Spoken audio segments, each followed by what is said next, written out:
Awesome. Welcome to our January 2026 newsletter. I am so excited to kick off this new year with my team. So today we are going to be doing a little Q&A with the admin of Hippix Logistics. So a little bit about why we decided to do this is we are celebrating our 5-year anniversary this month as a company.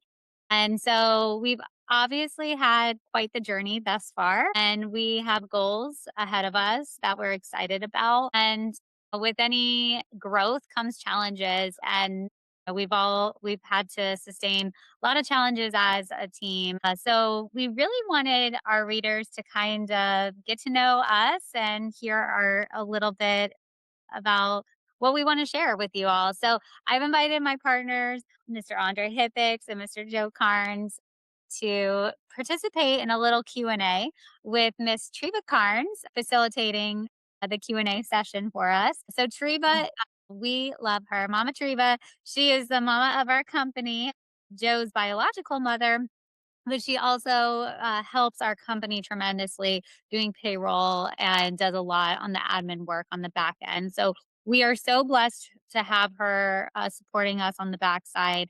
And so we've invited her to ask us a few questions. This is not scripted. We have not practiced this. So we are excited to kind of, share with you some answers. So Treva, take it away. Well, thank you so much, and I just wanna say it's been such a great pleasure to work with my family.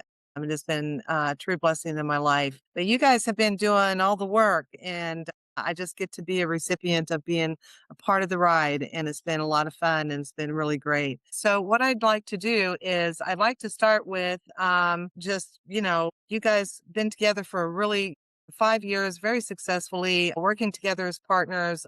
Me personally, haven't seen you guys have too many bumps, you know? I mean, you guys work really well together and that is really amazing. So, I'd like to start off with what is one of the best memories that you guys had working together? And that would just be to all of you. Well, my best memory comes from the time that we spent on the road together. I think when Andre hired Joe and I as drivers to take over his van so that he could purchase a box truck, we went through a 2-week training together, and that was the three of us living in the van for 2 weeks together. He picked us up in Florida. We went to Indiana, and then we came to visit you and got a load out to California, and then from California, Nebraska and Connecticut.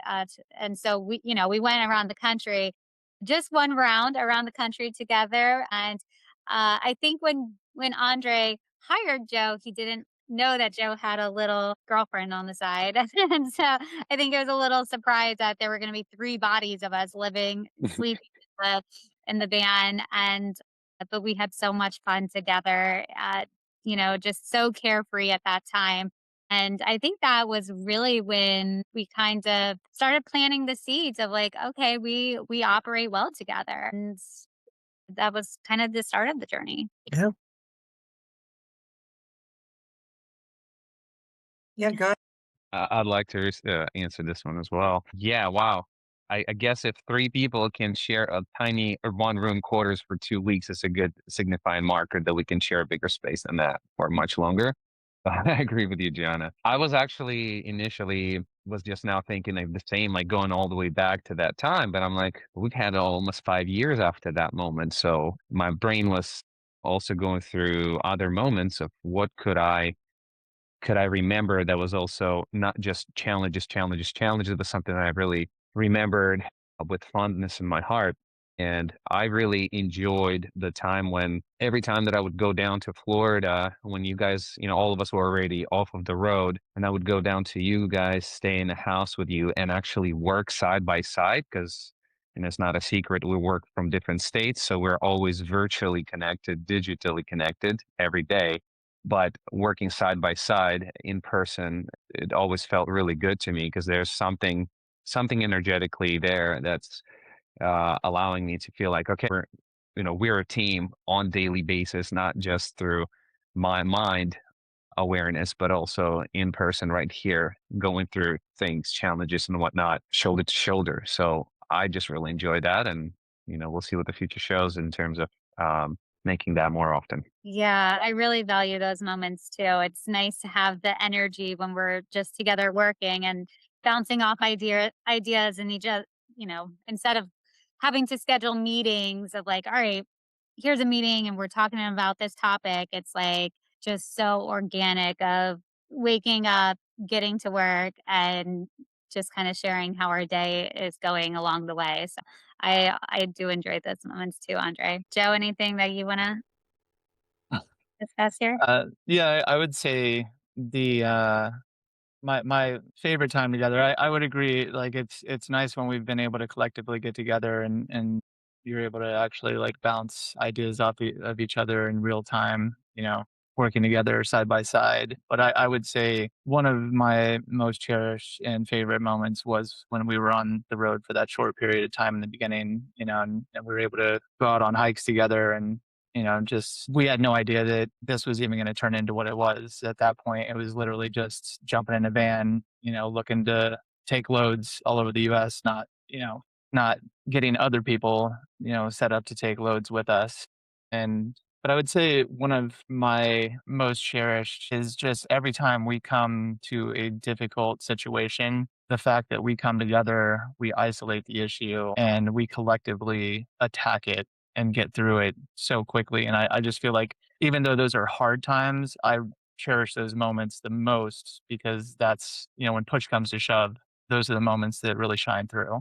And I think that we do it effectively and keep good spirits regardless of how difficult things get sometimes. Yeah, it's been a blessing that we all just really work well together. Amen to Yeah, thank you so much.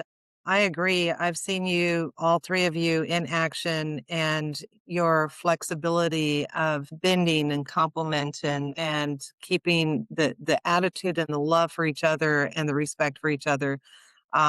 It's why you're successful, and your care for the team and for the drivers is just. I'm proud to be here, and I'm proud to say that you guys are my kids. I just want to put that out there. So, thank you. yes, so let's see what is the next question of the day to give a little more insight to who y'all are and Hippix Logistics. So I do have another one here. It's as owners, each of you has a different leadership style. This kind of goes right into where we just left. Leadership style. How do your personalities balance each other out when making big decisions? Yeah, I love this question because I explain this to new drivers coming in during the onboarding session that we have. And when I introduce, who we are, um, I say I'm kind of the like HR department. I do the recruiting and I manage the dispatch team. I keep the dispatch team engaged with training, workshops, the newsletter, so marketing, and benefits. We offer some voluntary benefits. And so basically, I kind of wear that hat as far as the managing roles are in those departments. Andre is obviously the face, Mr. Andre Hippix.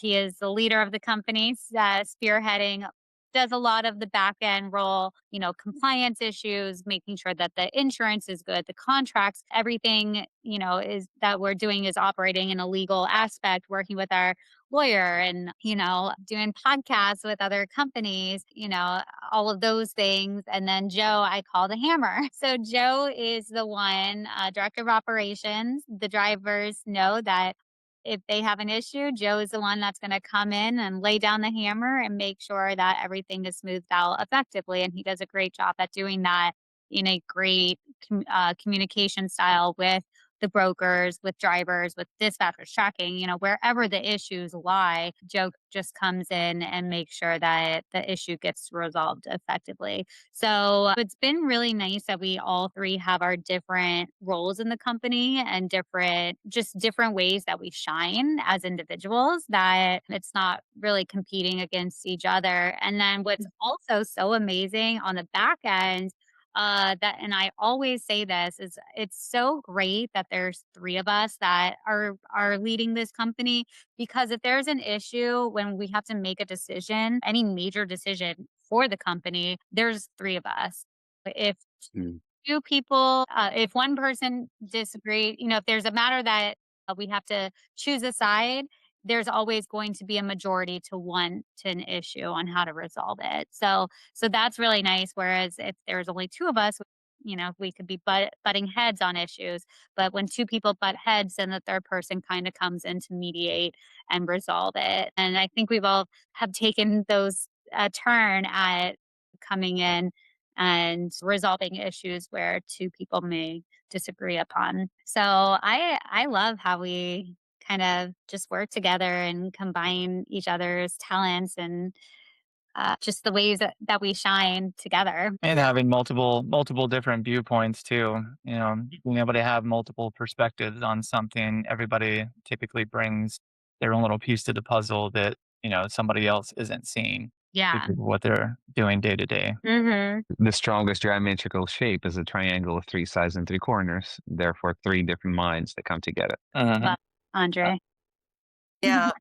And I think the results are evident in the 5 years of success in growing the business, and also seeing what you were talking about in action, how you all 3 work together, the blend of the different personalities. Each one of you is an asset, and each one creates that strong pyramid. Yes, that triangle. So it's yeah, it's really it's just wonderful to be able to see you guys grow, and you're doing it very well. So let's see what we have. Let's talk about expedite. So the expedited market changed a lot this year.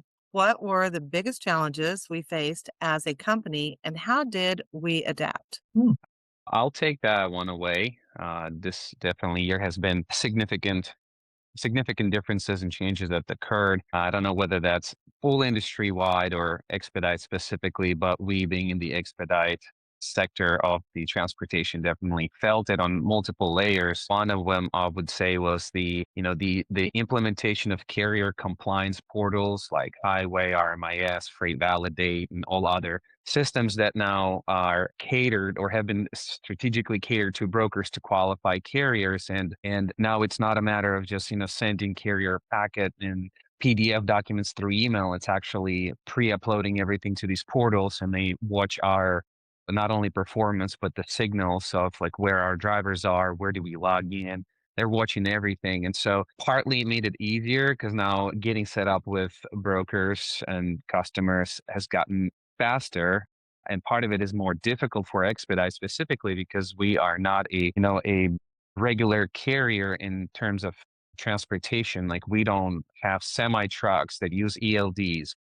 Most of our vehicles, if not everything, is ELD exempt, and so there are some portions that make it difficult because we have to override every single time through these portal carriers, the carrier portal qualifiers. And the other part, it's a little bit difficult for them because any broker can just or customer can go ahead and make a complaint, and now all of a sudden we're having to deal with not over, we're not able to receive freight. We're trying to figure out why, and then we have to go and find out, oh, there's a complaint. We have to provide proof that it's an erroneous complaint, and sure, it gets resolved over time, but there's a delay of us actually having to do the legwork instead of these companies having to have proof on the front end saying, oh, that's a legitimate claim, here's the proof of it, versus us having to go backwards and prove that no, this complaint doesn't stand the scrutiny of verification, which so far we've been pretty good at providing enough of proof to all those claims go away from us. The other portion I would say is also, this year we've experienced drivers, a lot of drivers choosing to be either regional or mostly local driving.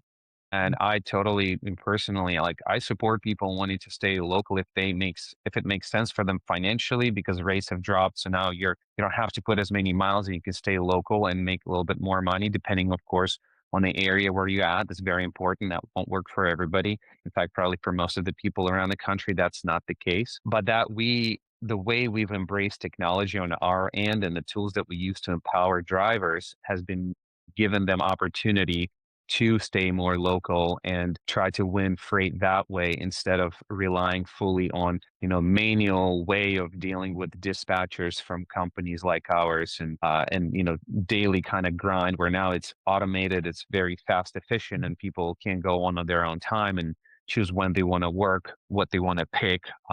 To pick those jobs because it's not like taking a 500, 600 or 1,000 mile load and then 2 days you've got one job. Now you have to try to book 2 to 3 jobs a day. So Yeah. there's a lot more involved in there. The other one is insurance.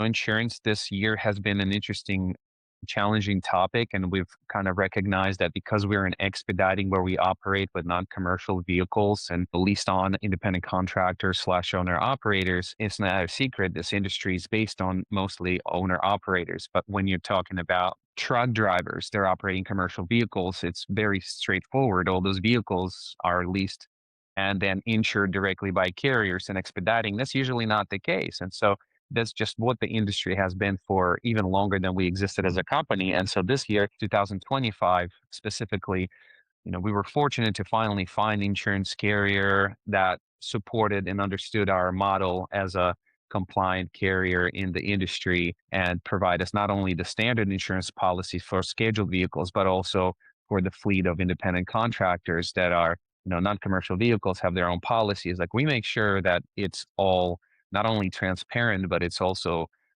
properly insured. And now that we're in 2026, there have been some challenges. We're figuring out the proper carriers for insurance and are in the works of it. But our knowledge and understanding of that is like we need to have a comprehensive policy to support the full fleet so we can offset the liability for our brokers and customers, which that's their interest. And then in our interest, of course, we want to make sure that we're fully compliant. The I would say the compliance in terms of onboarding of drivers, Gianna mainly spearheaded and, Joe supported and I assisted the improvement of the onboarding procedure of the owner operators that come on to work with us. Before we were very lenient and open and we just trusted in the best in best intention of the people coming in to work with us. And then we've kind of over the years realized, well, there are some bad apples coming in here and they're just really making things worse for everybody because, one person who comes in and cancels the job or doesn't show up for it, that's going to impact the relationship with the whole broker or customer's company. That affects every single driver that depends on Hippix Logistics. So we've become much more diligent in the way that we onboard people and that we only want to work with people that are serious about their business. We are serious about what we're doing. We realize that it's a lot more competitive, so we have to be more detailed when it comes to who we work with, and in the same way those are the people who we want to represent Hippix Logistics. And then perhaps maybe just last one, is FMCSA. Because the expedite again is mainly, well, our sector of expedite is based on non-commercial motor vehicles, non-CMVs. In FMCSA, like they don't get shown on the regular CS 150 biennial updates. They don't get seen. And so in order for us to even really know that we are again compliant with FMCSA, this year we hired a transportation attorney that really helped us to understand the mechanics of why we are compliant, why what we're doing is fully FMCSA compliant when it comes to leasing regulations and all of that. And so this attorney helped us to again understand our operation, help us understand how to communicate it to the brokers and customers who we work with that may not have that knowledge, because standard company that comes in and works with, let's say, FTL or LTL may not know the difference between expedite, and they're going to look at us and demand the same things. Well, not the same rules and ordinances apply to us. And so we have a whole new contract, a whole new understanding of what that looks like when we are talking with drivers, with brokers, with customers, and making sure that our documentation in the back end is fully supporting that. Again, compliance with Federal Motor Carrier Safety Association, which is the main governing body. I believe those are the main things that we had to deal with in 2025 and challenges that we overcame as a company and a team and a family. Yes, yes. It was a very successful year, but a very challenging year. Each one has helped you guys grow though. Each year had its own, which built a foundation for the next year and the next year. And so 2025, a lot of good stuff like you just went through came out of it. So really good. It definitely takes a lot of grit, a lot of strength to do this industry. And I'm very proud. And a lot of patience. Yeah, a lot of One patience. thing I love about us is whenever we have a challenge or an obstacle thrown at us, we're very resilient. And there have been so many times where we could have easily given up but we just strap the boots on and we're like, how do we get through this? And all of those challenges and obstacles have been blessings because it helps us be better. And so I love the mindset that we carry on. Okay, how do we fix this issue and resolve our or change our business model to so that this doesn't happen again? And that just helps us to just be better as a company. Yep. Absolutely. All right. Let's see. Let's see. Well, part of the next question I think fits right into relationships and how you guys are able to take all of that knowledge and learned and everything that you've done and the reason behind it and everything. So I think that this is a great next question for that. Hippix Logistics has always emphasized relationships and integrity. How did we continue to live out those values in 2025? I'll go ahead and chime in on that. It's I would say integrity only really comes in when times are hard, when you're going through difficult issues. And I can say that I'm really proud of our entire team, the three of us as admin, but also our entire team. Typically, what we've really worked hard on, teaching everybody to be highly accountable for what they're doing. And if mistakes are made, to step up and own those mistakes, regardless of what we may or may not lose.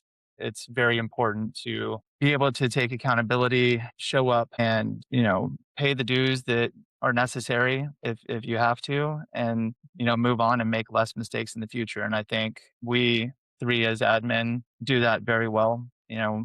This industry is so fast paced and there's so many curveballs that are thrown at us all the time.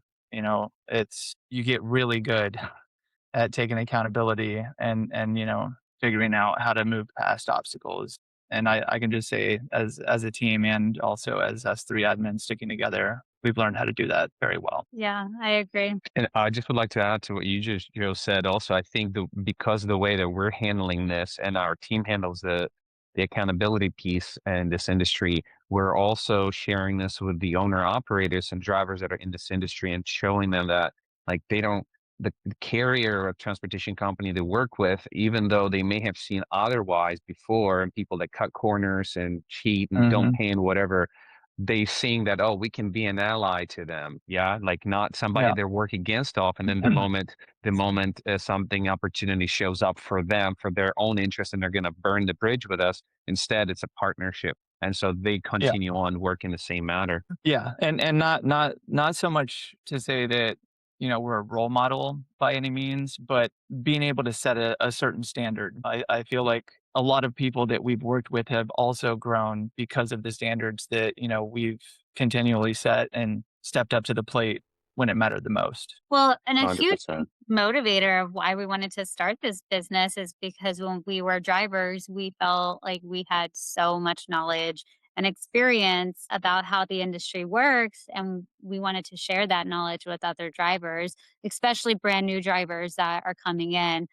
Whenever I do my onboarding and I start the interview process, my first question to the driver is, are you brand new or are you an experienced expedite driver? And when they tell me that they are brand new, I get so excited because I'm like, we're the perfect company for you to get started with. And we will be with you every step of the way to support you and teach you about all of the things that we know and until you're ready to spread your wings and fly and do things on your own. So that is where I believe we shine the most is, coming in and helping drivers because when we were drivers, we didn't have that support. We Yeah. had we had to figure out everything on our own and it was very very rare that we made any other connections in the industry. Of course, going to truck stops and talking to other drivers was always a plus and meeting friends on the road that way. But when it came to the carriers that we were working with, there just was not a ton of support. I completely agree. It's one of the things I hold near and dear because when we were on the road, it was gatekeepers at every stop. Just gatekeepers, Mm. trying to keep secrets so, they can, make pennies on the dollar, off of you, you know, just not giving you information, just simple things as far as like, decent areas to be in or places to get out of or, just really anything as far as insulating your van and how to insulate it. I feel like nobody really wants to take the time to help in the industry and not all. I feel like there's more now, but that's yeah, that's one of the standards that really tried to set, and I think we've done really well here. Yeah. Yeah, and what I've seen, my perspective on it that I've seen from you all is one of the reasons that you also started the carrier business was to not just be somebody that the drivers can come to and work with, but you guys literally want the relationship of almost like we're all partners. And I feel Mhm. like that you guys look at the drivers as being a partner with you and the team that helps run this whole thing that we're all in it together and I love that respect that I see that you guys give everyone. So it's just it's a real pleasure to work with you guys. I mean that. It's like you guys are really, really amazing and I'm so thankful that you're growing and let's just keep growing. It's like 2026, come on, let's go. Yeah. And that. Yeah. Mhm. But yeah, so let's see. We are probably going to wrap it up now. I think this might be a good final thing to talk about, which is what are you most excited for as we step into the new year 2026? Mm. Growth. Yeah, I would say I really want to push for more growth in direct customers, just pushing a little bit further in that direction and really just honing in on the team, what the team's doing, how they're communicating, making sure that we stay polished and effective as a team, both with our drivers, brokers, and dispatchers. I would like for us to really hone in on decreasing the turnover with drivers and like understand what are the things drivers need in order to not come off either completely from this industry because they haven't been able to pay their bills because rates have been very difficult and competitive, but also stick with us and keep working. And part of it is like, yeah, got to figure out whatever that it takes to get better rates, direct customers. And receiving load options is not a problem. Like, yeah, we get tons and tons jobs offers, but it's the conversion from the job offered to a job booked that's been very low. And that's as a company. I'm not even talking about any particular drivers. Yeah, making our conversion higher. So it's not between, 3, 4, 5, whatever the percent, but it's like 30, 40, 50%. So that companies that offer these jobs, when they see us bid, they say Hippix Logistics any time when they bid, not because they're the cheapest rate or whatnot, but because that's Hippix Logistics and we know they stand, they're about their business. Yeah. Growth in terms of expanding the family and drivers are part of it. Yeah. Um, I mean, solidifying like our broker relationships too. Uh, it breaks my heart when a broker is like, I'm done with you guys. I'm not working with you again. And it's like, well, we've been working together for 5 years. We've done 100,000 jobs together and we've always done a great job. But if one job goes wrong, then we're quick to be like blacklisted and not all. We have some really amazing broker relationships that we've had for 5 years and it's so great. I don't get to dispatch often, but when I get to hop on in and I get to reconnect with a broker I haven't talked to in a couple of years, it just makes me really happy just to see we're all still going strong.